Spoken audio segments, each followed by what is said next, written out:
दिल्ली विधानसभा में आज भारी हंगामे के आसार बने हुए हैं। कैग रिपोर्ट को लेकर के आम आदमी पार्टी पर जुबानी हमला देखने को मिल सकता है।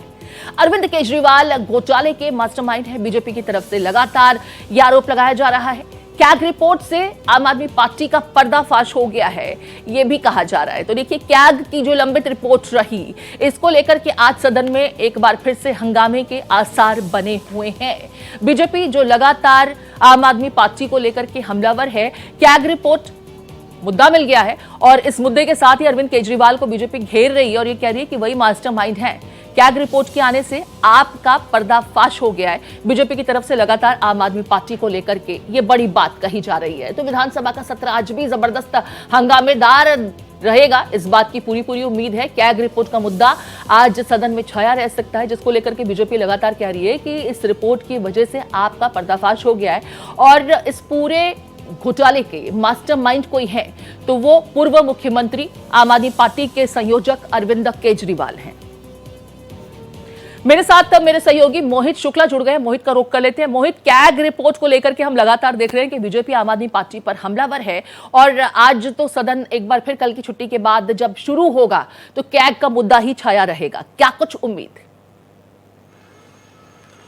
देखिए प्रीति, आज है गुरुवार और जमकर होगा यहाँ पर हाहाकार। मैं इसलिए कह रहा हूँ क्योंकि बवाल मचना तय है, क्योंकि सभी विधायकों ने पूरी तैयारी कर ली है। क्योंकि आपको पता है कि जिस तरीके से पूरे लिक्विड स्कैम को देखते हुए कैग की रिपोर्ट पेश हुई और 25 तारीख को जब ये रिपोर्ट पेश की गई थी, उसके बाद ही इसके ये पूरे कयास लगाए जा रहे थे कि इसको जल्द ही सदन में चर्चा के लिए रखा जाएगा। और आपको पता है इसका एक नियम होता है, संविधान के अनुच्छेद 151 के तहत इसको राज्य को विधानसभा के पटल पर रखा जाना चाहिए। उसके बाद इस पर चर्चा होती है, चर्चा के बाद इस पर इसको पीएससी कमेटी में भेजा जाता है। तो मैं आपको बताऊं, इसको पीएससी कमेटी में भी भेजने की पूरी तैयारी हो गई है। 12 सदस्यीय पूरी कमेटी है और इसमें आम आदमी पार्टी और बीजेपी के तमाम विधायक इसमें शामिल होंगे, 12 विधायक। उसके बाद इस पर चर्चा के बाद इसके बाद आगे पीएससी तय करेगी कि इस पर क्या एक्शन टेकन होना चाहिए, क्या एक्शन टेकन रिपोर्ट सरकार को बोलेगी कि आप इस पर एक्शन टेकन रिपोर्ट दीजिए। अब मैं आपको बताऊं कि 11 बजे से सदन की कार्रवाई विधिवत तौर पर शुरू हो जाएगी और जब ये कार्रवाई शुरू हो जाएगी तो सबसे पहले नियम 280 के तहत सभी विधायक जिनके अपने अर्जेंट मेंशंस लगे हैं वो अपने सभी महत्वपूर्ण विषयों को रखेंगे। और उसके बाद मैं आपको बताऊं कि रेखा गुप्ता मुस्तफाबाद से जीतकर विधायक बने। मैं बात कर रहा हूं मोहन सिंह बिष्ट की। मोहन सिंह बिष्ट के डिप्टी स्पीकर पद का उनके लिए वो आगे नाम बढ़ाएंगी। उसके बाद फिर मोहन सिंह बिष्ट के नाम पर और सहमति बन भी जाएगी, क्योंकि आप समझिए 48 विधायक हैं तो उनका डिप्टी स्पीकर बनना तय है। 5 बार वो पहले जीत चुके हैं, 6ठी बार इस बार सीट बदली गई, बावजूद इसके वो मुस्तफाबाद से जीत गए। और आपको याद होगा अमित शाह ने साफ तौर पर जब उनके पक्ष में जनसभा की थी तो उन्होंने कहा था कि आप मोहन सिंह बिष्ट को इस बार भी जिता दीजिए और उनके लिए क्या बड़ा करना है ये हमने तय कर रखा है। नहीं कि अमित शाह ने पहले ही बता दिया था कि मोहन सिंह बिष्ट को जिताकर आप विधानसभा पहुंचाइए, उनको बड़ा पद कैसे देना है, उनके लिए क्या बेहतर करना है ये मुझसे बेहतर कोई नहीं जानता। यही वजह है कि मुस्तफाबाद से वो जीते, 6ठी बार जीते, सीनियर पोस्ट है और आप समझिए कि आज उनका डिप्टी स्पीकर बनना तय है। और इसके अलावा आपको पता है लिक्विड स्कैम को देखते हुए जो पीएससी जो रिपोर्ट रखी गई है कैग की, उस पर आज चर्चा भी होनी है। उसके अलावा 280 के तहत चर्चा होनी है। और मैं आपको बताऊं कि ये जो सदन बढ़ाया गया है इसमें अब उम्मीद ये लगाई जा रही है कि मोहल्ला क्लिनिक, मैं बात कर रहा हूं स्वास्थ्य महकमे की, मोहल्ला क्लिनिक में हुई गड़बड़ियों से संबंधित भी कैग की